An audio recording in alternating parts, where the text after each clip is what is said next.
ಮಾಲಿಕೆ 4 ಪುಸ್ತಕ ಪರಿಚಯ 29 ತಿಂಗಳ ವಿಶೇಷ ಪತ್ತೇದಾರಿ ಸಾಹಿತ್ಯ ಕಾದಂಬರಿಗಳು.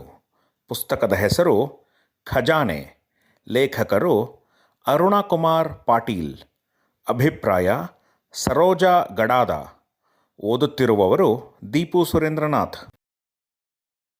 ಯುವ ಪ್ರತಿಭೆ ಇವರು ಖಜಾನೆ ಎಂಬ ರೋಚಕ ಕಾದಂಬರಿ ಬರೆದಿದ್ದಾರೆ. ಇದೊಂದು ವಿನೂತನ, ವಿಶಿಷ್ಟ, ನೈಜತೆಯುಳ್ಳ, ಮುಂದಿನದ್ದನ್ನು ನಾವು ಊಹಿಸಿದಷ್ಟು ನಿಗೂಢ ಹಾಗೂ ಉತ್ತಮ ಸಂದೇಶವನ್ನು ನೀಡುವ ಕಾದಂಬರಿ. ಗುಡಿ ಕೈಗಾರಿಕೆ ಬಗ್ಗೆ, ಜಿಲ್ಲೆಗಳಲ್ಲಿ ಹಳ್ಳಿಗಳಲ್ಲಿ ಇರುವ ವಿಶೇಷತೆ, ಸ್ವರಾಜ್ ಕಲ್ಪನೆ, ಸ್ವದೇಶಿ ಮಾರುಕಟ್ಟೆ, ಹೀಗೆ ಹಲವು ವಿಚಾರಾತ್ಮಕ ಮಾಹಿತಿಗಳಿವೆ. ಖಜಾನೆ ಎಂದರೇನು? 4 ಜನ ಯುವಕರು ಖಜಾನೆ ಹುಡುಕಲು ಹೋಗುತ್ತಾರೆ. ಶುರುವಿನಲ್ಲೇ ಸಸ್ಪೆನ್ಸ್. ಅಮಾವಾಸ್ಯೆಯ ರಾತ್ರಿ 11 ಗಂಟೆ. ಚಂದ್ರನ ಅನುಪಸ್ಥಿತಿ, ಅಮಾವಾಸ್ಯೆ, ಪೂರ್ಣಿಮೆ ಇವುಗಳು ಮನುಷ್ಯನ ಮೇಲೆ, ಪ್ರಕೃತಿಯ ಮೇಲೆ ಬೀರುವ ಪರಿಣಾಮ ಅಪಾರ. ಚಂದ್ರನ ಗುರುತ್ವಾಕರ್ಷಣೆಯಿಂದ ನಮ್ಮ ಸ್ವಂತ ರಕ್ತವೂ ಏರಲು ಪ್ರಯತ್ನಿಸುತ್ತದೆ. ಆಧ್ಯಾತ್ಮಿಕ ಸಾಧಕರಿಗೆ ಈ 2 ದಿನ ವರದಾನವಾಗಿದೆ. ಹೀಗೆ ಯೋಚಿಸುತ್ತಿರುವಾಗ ಮೊಬೈಲ್ಗೆ ಒಂದು ಮೆಸೇಜ್ ಬಂತು. ಕಾರವಾರ ರಸ್ತೆ, ಶಿರಳೆ ಜಲಪಾತ, ಹೆಗ್ಗಡೆ ಮನೆ, ನಾಳೆ ಬೆಳಗ್ಗೆ ಬೇಗ ಬರಬೇಕೆಂದು ಮೆಸೇಜ್ ಇತ್ತು. ಮೆಸೇಜ್ ಯಾರು ಕಳಿಸಿರಬಹುದು? ಹೆಸರಲ್ಲಿ ವಾಪಸ್ ಫೋನ್ ಮಾಡಲು ನಂಬರ್ ಬಂದಿಲ್ಲ. ಇಂಟರ್ನೆಟ್ನಿಂದ ಮೆಸೇಜ್ ಕಳಿಸಿದ್ದಾರೆ. ಇದು ನನ್ನ ತಲೆಯನ್ನು ಇನ್ನೂ ಕೆರೆಯುತ್ತಿತ್ತು. ಟ್ರಾವೆಲ್ ಆಫೀಸ್ಗೆ ಫೋನ್ ಮಾಡಿ ವಿಚಾರಿಸಲಾಗಿ ಅವರು ಧಾರವಾಡ ಬಸ್ ರಾತ್ರಿ 12 ಗಂಟೆಗೆ ಇದೆ ಎಂದು ಹೇಳಿದರು. ಆನಂತರ ಬಸ್ ಹತ್ತಿದೆ. ಮನಸ್ಸಿನ ದುಗುಡ ಮಾತ್ರ ನಿವಾರಣೆಯಾಗಲೇ ಇಲ್ಲ. ಆ ಕಾಡಿಗೆ ಬರಲು ಹೇಳಿದವರು ಯಾರು ಎಂದು ಕೊರೆಯುತ್ತಿತ್ತು. ಧಾರವಾಡ ಜೂಬಿಲಿ ಸರ್ಕಲ್ಗೆ ಇಳಿದೆ. ಅಲ್ಲಿ ನಿಂತು ಹತ್ತಿರವಿರುವ ನನ್ನ ಸ್ನೇಹಿತ ಭರತ್ ಸರಸ್ವತಿ ಕಾಲೇಜಿನಲ್ಲಿ ಕಲಾ ವಿಭಾಗದಲ್ಲಿ ಇತಿಹಾಸ ಬೋಧಿಸುವ ಶಿಕ್ಷಕನಾಗಿ ಕೆಲಸ ಮಾಡುತ್ತಿದ್ದ. ಅವನಿಗೆ ಫೋನ್ ಮಾಡಿದೆ. ಏನೋ ಧಾರವಾಡಕ್ಕೆ ಬಂದಿದ್ದೀಯಾ? ಏನೂ ಹೇಳದೆ ಅಚಾನಕ್ಕಾಗಿ ಧಾರವಾಡಕ್ಕೆ ಬಂದಿದ್ದೀಯಾ?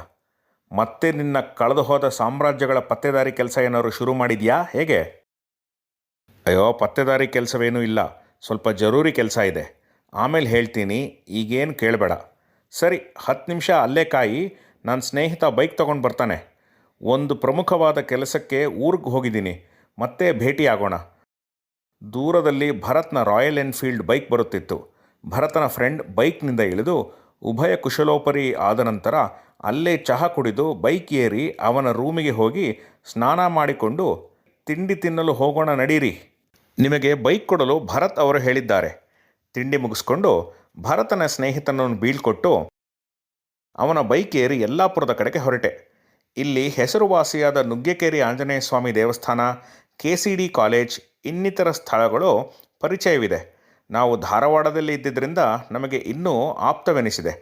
ಬಿಸಿಲಿನ ಪ್ರಖರತೆ ಕಡಿಮೆ ಇರೋದರಿಂದ ಬೈಕ್ ಪ್ರಯಾಣ ಅಷ್ಟೇನೂ ಆಯಾಸವೆನಿಸಲಿಲ್ಲ. ಕಲಘಟಗಿ ಪಟ್ಟಣಕ್ಕೆ ಬಂದು ಅಲ್ಲಿ ಸ್ವಲ್ಪ ಚಹಾ ಕುಡಿದು ಕಲಘಟಗಿ ದಾಟಿದ ನಂತರ ಅರಣ್ಯ ಪ್ರದೇಶ ಪ್ರಾರಂಭವಾಯಿತು.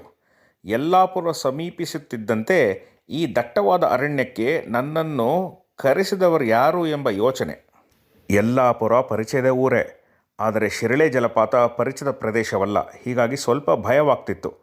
ಅಲ್ಲೊಂದು ಚಹಾದ ಅಂಗಡಿಯಲ್ಲಿ ಕುಳಿತು 4 ಜನ ಚಾರಣಿಗರು ಅವರು ಈ ಪ್ರದೇಶದಲ್ಲಿ ಇರುವ ಯಾವುದೋ ನಿಗೂಢ ಸ್ಥಳದ ಬಗ್ಗೆ ಮಾತನಾಡುತ್ತಿದ್ದರು. ಮಾತಿನಲ್ಲಿ ರಾಣಿ ಬಂಗ್ಲೆ ಎನ್ನುತ್ತಿದ್ದರು. ಕುತೂಹಲ ಜಾಸ್ತಿ ಆಯಿತು. ಅವರು ಹೋದ ನಂತರ ನಾನು ಚಹಾ ಮಾರುವವನಿಗೆ ಕೇಳಿದೆ, ಈ ರಾಣಿ ಬಂಗ್ಲೆ ಅಂದರೆ ಏನು? ಅವನು ವ್ಯಂಗ್ಯವಾಗಿ, ನಿಮಗೂ ಕುತೂಹಲ ಉಂಟಾಯ್ತೇ? ಸುತ್ತಮುತ್ತ ನೋಡಿ ಸರ್, ರಾಣಿ ಬಂಗ್ಲೆ ಬಗ್ಗೆ ಒಬ್ಬೊಬ್ಬರು ಒಂದೊಂದು ಥರ ಕತೆ ಹೇಳ್ತಿದ್ದಾರೆ. ನಮ್ಮ ಅಜ್ಜ ಒಂದು ಕತೆ ಹೇಳ್ತಿದ್ದ. ಸುಮಾರು 1 ವರ್ಷದ ಹಿಂದೆ ಪ್ರಾಚ್ಯವಸ್ತು ಇಲಾಖೆಯವರು ಸರ್ವೆ ಮಾಡಲು ಬಂದಿದ್ದರು. ರಂಗಣ್ಣ ಅಂತ ಇತಿಹಾಸಕಾರರು ಬಂದಿದ್ದರು. ಅವರ ಸಹೋದ್ಯೋಗಿಯಾದ ರಾಮನಾಥ ಎಂಬುವರ ಜೊತೆ. ರಂಗಣ್ಣ ಅವರು ಹೇಳಿದ ಇತಿಹಾಸ ಸುಮಾರು 1000 ವರ್ಷಗಳ ಹಿಂದೆ ಈ ಪ್ರಾಂತ್ಯದಲ್ಲಿ ಸಹ್ಯಾದ್ರಿಯ ಸಾಲುಗಳ ಬೆಟ್ಟದಲ್ಲಿ ಒಂದು ಬೃಹತ್ ಸಾಮ್ರಾಜ್ಯ ಇತ್ತಂತೆ. ರಾಣಿ ದುರ್ಗಾವತಿ ಆಳುತ್ತಿದ್ದಳು. ಎತ್ತರ ನಿಲುವಿನ, ಉದ್ದ ಮುಖದ, ಗೋಧಿ ಬಣ್ಣದ, ಮಧ್ಯಮ ಶರೀರದ, ಧೈರ್ಯಶಾಲಿ, ಬಲಶಾಲಿ ಮಹಿಳೆಯಾಗಿದ್ದಳು. ಪ್ರಜೆಗಳು ರಾಣಿಯನ್ನು ದೇವರ ಹಾಗೆ ಕಾಣುತ್ತಿದ್ದರು. ಕಾಳಿಕಾದೇವಿ ಆರಾಧ್ಯ ದೇವತೆ.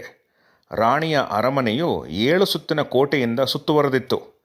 ಈ ಕೋಟೆಯ 4ನೇ ಸುತ್ತಿನಲ್ಲಿ ಮಾರುಕಟ್ಟೆಗಳು ಇದ್ದವು. ಎಲ್ಲ ಬಗೆಯ ವಸ್ತುಗಳಿದ್ದವು. ಅದರಲ್ಲೂ ಕರಿಮೆಣಸಿನ ವ್ಯಾಪಾರವು ಏಕಸ್ವಾಮ್ಯವಾಗಿತ್ತು. ರಾಣಿಯ ಹತೋಟಿಯಲ್ಲಿತ್ತು. ರಾಣಿ ಮದುವೆಯಾಗಿರಲಿಲ್ಲ. ಅವರ ತಂದೆ ಲಿಂಗೈಕ್ಯರಾದ ನಂತರ ಇವರೇ ರಾಜ್ಯಭಾರ ನಡೆಸುತ್ತಿದ್ದರು. ಕರಿಮೆಣಸಿನ ಬದಲಿಗೆ ಆಫ್ರಿಕಾ ವರ್ತಕರಿಂದ ವಜ್ರಗಳನ್ನು ಪಡೆಯುತ್ತಿದ್ದರು.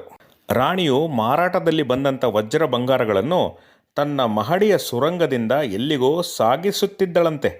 ಯಾವ ಊರಿಗೆ ಸಾಗಿಸುತ್ತಿದ್ದಳು ಅಂತ ಯಾರಿಗೂ ಗೊತ್ತಿಲ್ಲ. ಇದನ್ನು ಈಗ ಹುಡುಕುವ ಪ್ರಯತ್ನ ನಡೀತಿದೆ. ಕಾಲೇಜಿನಲ್ಲಿ ಬರಲು ತಿಳಿಸಿದ್ದ ಜಾಗಕ್ಕೆ ಬರುತ್ತಾನೆ ಪೃಥ್ವಿ. ಅಲ್ಲಿ ಕಂಡದ್ದು ಅವನ ಸ್ನೇಹಿತ ಭರತನನ್ನೇ. ನೀನಾ?